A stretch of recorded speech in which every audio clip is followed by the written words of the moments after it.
Thank you very much. I'd like to add from central banking, join Governor Antoine and Deputy Governor Henry in welcoming you to what I am very sure will be not only a very thought-provoking but also an action-inspiring event over the next 2 to 3 days.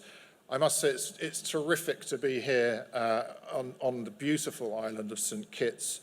It's not just the breathtaking scenery, it's not just that it's about 20 degrees warmer than in London, where I'm from. It's also to witness the incredible achievements that have been carried out in the Eastern Caribbean Currency Union over the past 4 decades. Central banking has enjoyed very strong relations with the ECCB over many years. Our founder, Robert Pringle, used to have lunches with the late Sir Dwight Venner, who was the governor here for more than 2.5 decades. They're very lively lunches, from what I understand, and very engaging. And I think what Robert mentioned was that he was always, the two of them got on well because it wasn't just about talking about ideas. It was trying to find how those ideas fit in within the social context and then taking them into action. And I very much think that that has been continued and enhanced under Governor Antoine and Deputy Governors Henry's time here. In fact, it's very much embedded, I think, in the DNA of the ECCB. So it's no real surprise, I guess, that central banking has 2 firsts with this event. It's the first time we've ever teamed up with a central bank to put on one of our seasonal events, and I think that speaks something of that seed that was sown by Deputy Governor Henry.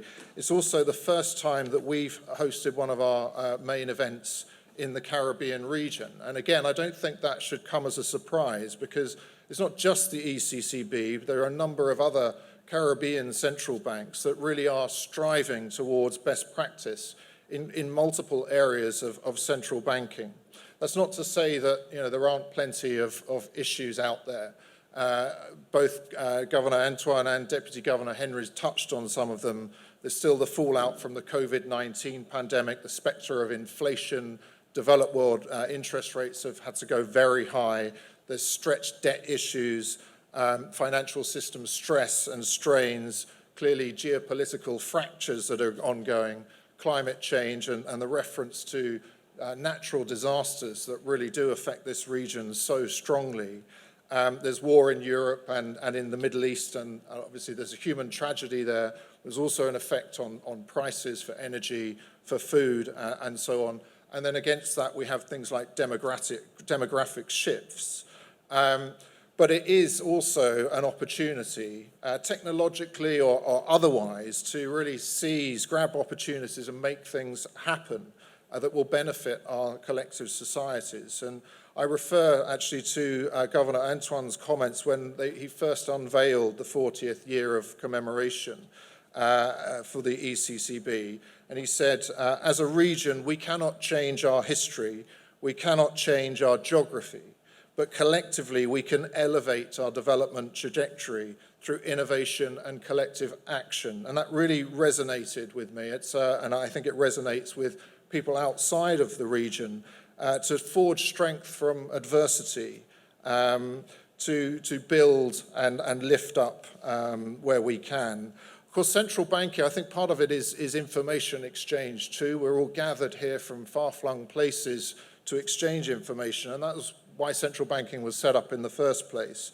We launched the Central Banking Journal, then we developed training courses for central bankers in specific areas in Cambridge and in Windsor and then wider places. We developed our seasonal events, and editorially we've really kind of ramped up what we've been doing. We produce more than 40 pieces of content a week, whether that's news or analysis, whether it's in-depth interviews or features, podcasts, videos, opinion pieces, and so on and so forth.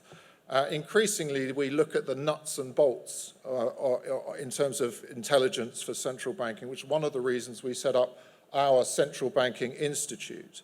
And we're very proud that we have privileged dozens of CBI members now that secure access not just to our insight, traditional editorial products that we offered, but also our benchmarking service, which we launched. And that really, as well as training, the benchmarking service is something we believe is quite unique.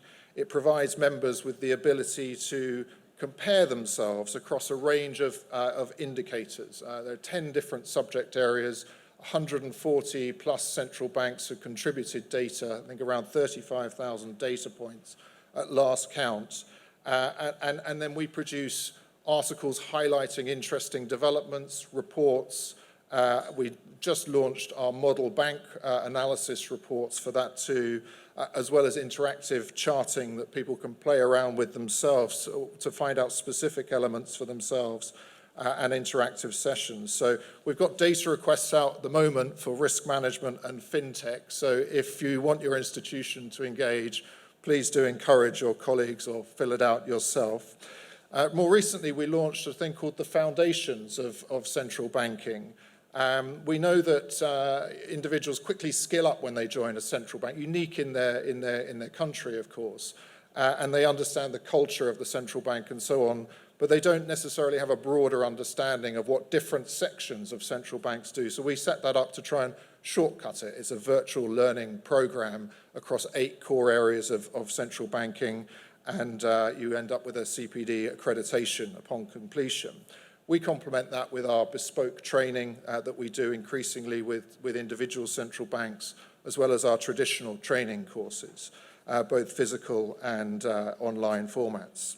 And then, of course, we produce events similar to this, maybe not as grand with the ECCB on board, but the autumn meetings here will include a mixture of plenary addresses, in-depth presentations, panel discussions, and then working groups to really sort of discuss and get into the detail of how to make improvements in the specific areas they've been set up for. We've heard very much about the theme. I won't go into that, but we will shortly hear from my friend Tobias Adrian, the financial counsellor at the IMF, who's giving a plenary address, Financing and Green Innovation and Development, Paths for Emerging Markets and Small Open Economies. And then it will split into 2 streams. There'll be one in this room, Greening the Financial System, which will be chaired by the ECCB's Deputy Director for Financial Stability, Chanel Thompson. And then we'll have innovation in fintech and CBDCs in the other room, and that's being chaired by the Bank of England's Director of Strategic Change and Operations for Market, Bank and Resolution, Claire Mills. After that, in the afternoon, we'll have a plenary address by Rosetta Costa, the governor of the Bank of Chile, which has been a pioneering central bank itself.